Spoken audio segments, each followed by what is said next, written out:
अगर ये लोग इकट्ठा हो जाते हैं, सभी अल्पसंख्याक धर्म के लोग जिनको ब्राह्मण धर्म के लोगों ने प्रताड़ित किया है, अगर इकट्ठा हो जाते हैं, और जो SC ST OBC के लोगों को जिनका मुसलमानों के विरोध में इस्तेमाल होता है। अब राजस्थान की बात ले लो, वो राजस्थान में जिस 36 साल के लड़के ने एक मुसलमान को जिंदा जला दिया, जिंदा मारा, ये कल परसों की घटना है। जब कल परसों की घटना है तो वो कह रहा था कि लव जिहाद की वजह से जो मेरी बहन है उसको बचाने के लिए मैंने ऐसा किया। इंडियन एक्सप्रेस में छपकर आया, जिस लड़की का वो रेफरेंस दे रहा था, वो लड़की ने कहा कि उसको तो मैं जानती ही नहीं हूं, और जब वो मुझे लाया कह रहा है उसके 3 साल पहले मैं पहले ही आई हूं, तो उसके साथ मेरा कोई संबंध ही नहीं है। RSS के आदमी को पूछा BBC वालों ने कि वो आदमी आपकी विचारधारा की बात कर रहा है, लव जिहाद की बात कर रहा है, हिंदू धर्म के रक्षा की बात कर रहा है, और ऐसा जघन्य अपराध कर रहा है, आपकी विचारधारा की बात कर रहा है, तो आपका क्या कहना है? तो RSS के लोगों ने कहा उसको अधिकतम सजा दी जानी चाहिए। तो अधिकतम सजा क्या है? फांसी। तो RSS के लोग कह रहे हैं कि उसको फांसी देनी चाहिए। इसका क्या मतलब है? इसका क्या अर्थ निकालोगे? इसका आपको अर्थ बताता हूं।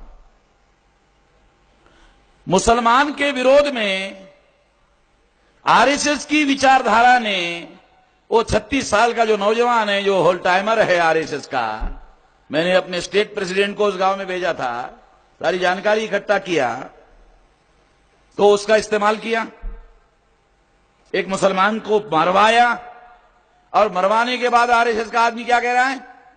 उसको अधिकतम सजा देनी चाहिए। इसका मतलब यूज एंड थ्रो, इस्तेमाल करो और फेंक दो, हो गया काम। उसका काम तो हो गया ना। आपको सुनकर हैरानी हो जाएगी कि हम लोगों को यह बताया जाता है कि उसने उसका फोटोग्राफी खुद किया अपने भतीजे को लेकर। सारे दुनिया में यह बात मानने वाली नहीं है कि बच्चे के सामने किसी की हत्या हो रही है तो बच्चे तो चिल्लाएंगे, इस तरह का वीडियो रिकॉर्डिंग नहीं कर सकते। क्या आप लोगों ने कभी सोचा? इस तरह की घटना से तो बच्चे डर जाएंगे, और बेखौफ होकर वो वीडियो रिकॉर्डिंग कर रहे हैं। ये कहानी हम लोगों को बताई जाती है, ये कहानी मानने वाली बात है? बच्चों के सामने इससे छोटी घटना भी करो तो बच्चे तो रोते रहेंगे, चिल्लाएंगे। एक बात।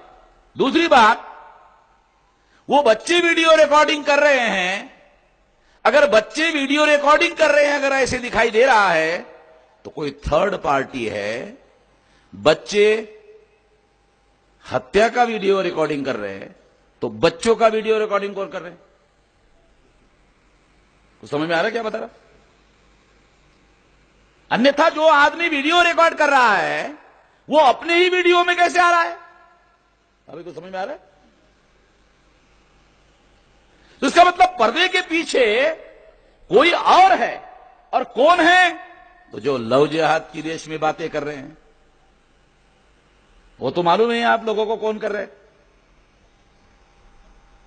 तीसरी बात, सारे दुनिया में जो हत्या करने वाला आदमी होता है वो सबूत छुपाता है।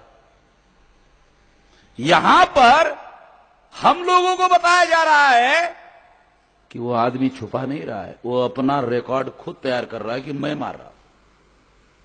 ऐसी घटना कि जो हत्या करने वाला आदमी है, आमतौर पे सारी दुनिया में जो हत्या करने वाला होता है वो सबूत छुपाने का काम करता है, और बरसों लग जाते हैं पुलिस वालों को ढूंढने के लिए और सबूत इकट्ठा करने के लिए। यहां हत्या करने वाला आदमी खुद ही वीडियो रिकॉर्डिंग करके पुलिस वालों को या दुनिया वालों को सबूत दे रहा है, और उसका वीडियो रिकॉर्ड करके वायरल कर रहा है। बड़ी अजीब किस्म की बात है। जो स्वाभाविक नहीं लगती। इसका मतलब यह है कि अगर ये बात है तो जो अपराध शास्त्र है वो यहां काम नहीं कर रहा है, जो आपराधिक मनोविज्ञान है वो काम नहीं कर रहा है। अपराधी अपराध करता है और अपराध के सबूत छुपाता है। आमतौर पे सारी दुनिया में यह माना जाता है। यहां तो अपराधी जो है खुद ही रिकॉर्ड कर रहा है और दुनिया वालों को दे रहा है। यह बात सही नहीं है। पर्दे के पीछे थर्ड पार्टी ऑपरेटिव है। वो थर्ड पार्टी कौन है आप लोगों को समझ में आ रहा होगा, जो इस तरह की विचारधारा की बात करते हुए। मैं एक और बात बताना चाहता हूं जो बहुत अहम है। वो क्या है कि वो आदमी जिसने वीडियो रिकॉर्डिंग किया ऐसे बताया जाता है, फिर वो आदमी गायब हो गया, भाग गया। अगर वो भाग गया तो वीडियो रिकॉर्डिंग क्यों किया? कुछ समझ में आ रहा है क्या कह रहा हूं वाले साहब? अगर उसने वीडियो रिकॉर्डिंग किया तो फिर वो भाग क्यों गया? अगर ये बात रियल है तो उसको क्या करना चाहिए था? वीडियो रिकॉर्ड बनाना चाहिए था। वीडियो रिकॉर्ड लेकर पुलिस स्टेशन में, चौकी में खुद जाना चाहिए था। बराबर है, ऐसा करना चाहिए था। वो ऐसा नहीं किया, भाग गया। भाग गया इसका मतलब है उससे किसी थर्ड आदमी ने ये काम करवाया। जब वो जुनून खत्म हो गया तब उसको लगा, अरे ये तो अब मुझे फांसी की सजा होगी, तो उससे बचने के लिए वो भाग गया। ये कहानी से भी प्रमाणित होता है थर्ड पार्टी ऑपरेटिव है। अगर थर्ड पार्टी ऑपरेटिव है तो वो थर्ड पार्टी कौन है? तो जो लव जिहाद की बात कर रहे हैं, जो धर्म के बचाव की बात कर रहे हैं, उस गधे को यह पता नहीं है वो जिस धर्म को बचाना चाहता है उसने 3000 साल से उसको अछूत बनाया। जिस धर्म को वो बचाना चाहता है उस धर्म ने उसको 3000 साल से अछूत बनाया, छूने लायक भी नहीं माना। उस धर्म को वो बचाने का काम कर रहा है। ये तो पागलपन है भाई, इसके अलावा कुछ नहीं है। तो इस्तेमाल करो और फेंक दो, यूज एंड थ्रो।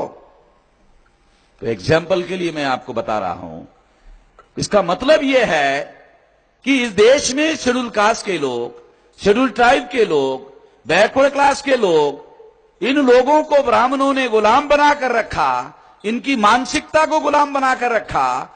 इन्होंने मुसलमानों के विरोध में लोगों को साइकोलॉजिकली भड़काया और साइकोलॉजिकली भड़काने के बाद उनका वो मुसलमानों के विरोध में इस्तेमाल करते हैं। और अगर ऐसा करते हैं तो इसका मतलब यह है कि मुसलमानों की इसमें एक बड़ी जिम्मेदारी है। वो क्या है?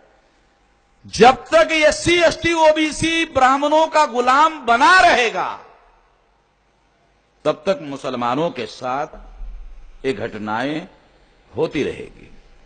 मैं आपको सच्ची बात बता रहा हूं, इस बात को आप लोगों को गंभीरता से सोचो, बहुत गंभीर बात समझा रहा हूं। जब तक एससी एसटी ओबीसी ब्राह्मणों का गुलाम रहेगा तब तक ब्राह्मण उसका इस्तेमाल मुसलमानों के विरोध में करता रहेगा।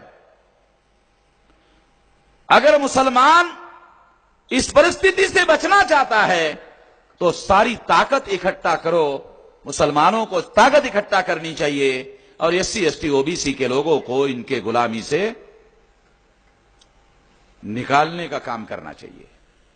ब्राह्मणों के गुलामी से निकालने का काम मुसलमान संगठित हो जाए, क्रिश्चियन संगठित हो जाए, या तमाम समानता मानने वाले धर्म इकट्ठा हो जाए और इन लोगों को एससी एसटी ओबीसी को ब्राह्मणों के गुलामी से आजाद करने का काम करे।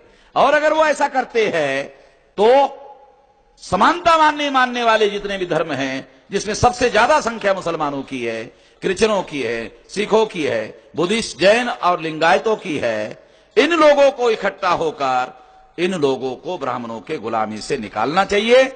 जब वो उनके गुलामी से निकलेंगे, जब वो आजाद हो जाएंगे, तब वो ब्राह्मणों के इशारे पर काम करना बंद करेंगे। जब वो उनके इशारे पर काम करना बंद कर देंगे, आपकी समस्या का समाधान हो जाएगा।